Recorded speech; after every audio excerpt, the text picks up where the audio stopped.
What is the best way to do your CPL hour building and get some of the most valuable hours you can get? Let's talk about it.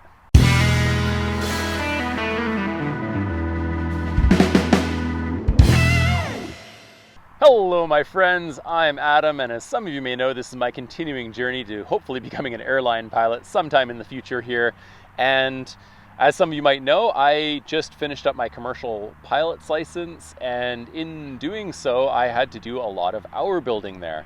Now, hour building is something that is really important, and I've heard of a lot of different people doing a lot of different things, but I did a lot of research and talked with a lot of people. Wow, I just said a lot, to find out what the best way to do hour building is and what are the most valuable hours to get.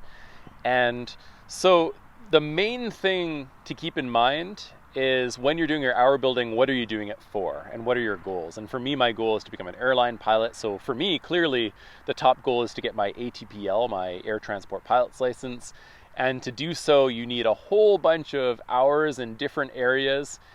And so when I looked at that, I also tried to figure out how could I most easily get all the hours I need and do what I need to do to get the ATPL with the least trouble and set myself up so I don't have to, catch up on any specific hours like night hours or something in the future. And what it turned out to be is that night hours are really, really valuable. Night hours actually quadruple dip in your logbook. They are amazing. So in your logbook, we have night cross country, night hours, day cross country, and day hours.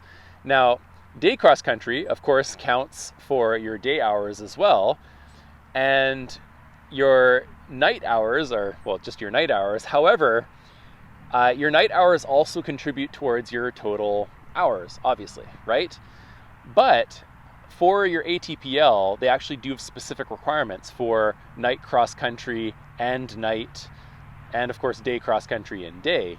However, your day cross country and day are mostly just, they're not specifically day, they're just your total hours, the total hours required. But then night is its own specific category. The cool thing about night is I found that if you do night cross country, it counts for night cross country, counts for night, and it also counts for day cross country, or just general cross country, and for general day flying hours as well. So night cross country hours effectively contribute to 4 major areas, which is huge. So when I was doing my CPL hour building, I endeavored to make every flight a cross country flight, and when possible, make it a night flight. So my strategy, which worked out really well, was to get my night rating as soon as I finished my PPL, which I did. And after I got my night rating, I went out, and one of the things you have to do for the CPL, it's really good to practice your techniques for your CPL flight exam. And so one thing that I found though is that things like spins and stalls and things like that, they're possible to do at night, but they're not, I find it wasn't as valuable to me from a skill building perspective and also from a safety perspective to do things like spins and stalls and slow flight at nighttime, just because it was a little bit more difficult to get the horizon in the distance to have a reference to, because ultimately, we're VFR pilots, and when we're doing this training, we're doing it all in VFR. So what I found is I came up with a strategy where I would travel to another airport regularly, and before I did that, I would make sure that I would get a solid 30 minutes to an hour of daylight or so. I would go up, I would do 30 minutes to an hour reviewing all of my exercises, my upper air work. So it was basically like going to the gym. I had like a set of stuff that I wanted to do. And so I'd go up, I'd do my sets, I'd do my reps. I would go up, I do like all my different kinds of stalls, I do spins, I do my slow flight, steep turns, all that kind of stuff. And then I would fly to the airport. I do my short field, soft field, all my specialty takeoffs and landings, things like that. And then I would do a landing just so I could say that I landed. I would land and I taxied around. And then I'd take off again and I'd go back to my home airport. And this allowed me to, at that point, because by that time it would be nighttime, it would allow me to get a little bit of the practice during the daytime daytime, while I still had enough light to have a horizon, but then also let me build the sweet, sweet night cross-country hours. And so in my logbook, I would have two separate parts. I would have day cross-country and night cross-country in one single flight, because they would turn into night during that period. And this was really amazing because now, at the end of everything I did, I've pretty much finished, not all, but the majority of all my night requirements for my hour building for my ATPL. So that means when I'm doing my flight instructing, I don't have to worry so much about getting in a huge amount of night cross-country and night hours, because I've already done most of them during my CPL. And that's a really big relief, because I've heard that at a lot of flight schools, some flight instructors are like fighting over night hours because they desperately need the night hours for the ATPL. And so to avoid me having to fight for night hours with other instructors, I figured, why not just get the night hours first, and then later on I don't have to worry about it. And whether or not I teach commercial students, because it's possible I might get a whole bunch of PPL students. There's still a lot of people who learn to fly just as a hobby, right? So they might just do their PPL and finish it there.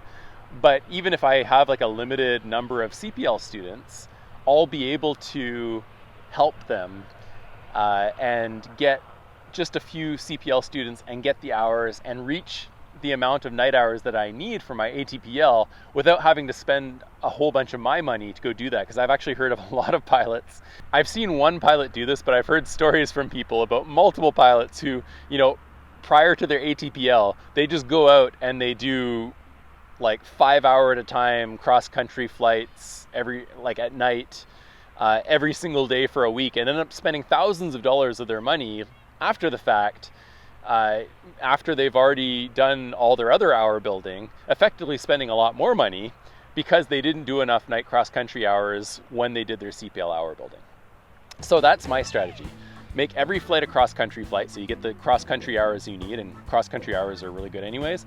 And also making sure that almost every flight also overlapped with a night flight, or just doing night flights as well, to really build up those hours and get those super valuable night cross-country. Now, it's important, I found, to balance enough hours at night, but also make sure you're getting enough upper air work practice in, because if you're not practicing your upper air work, there's a possibility that you'll have a lot of trouble in your CPL exam. You'll have to spend a lot more time with your flight test prep and all of that kind of stuff, which you don't want to do, because that's a lot more time, a lot more money. So if you finish your PPL and you're doing your CPL hour building, really focus on that quadruple dipping, super amazing night cross-country hours for your ATPL, if that's where you're heading. That's what I learned. Again, just my opinion, take it with a grain of salt. But in any case, I hope this is helpful for all of you, and I really enjoy having you all along with me here for my late departure. Thank you all for coming out, and hopefully if you're out flying, having fun, hopefully fly your best, enjoy the weather, and as always, remember, it's never too late. See you next time.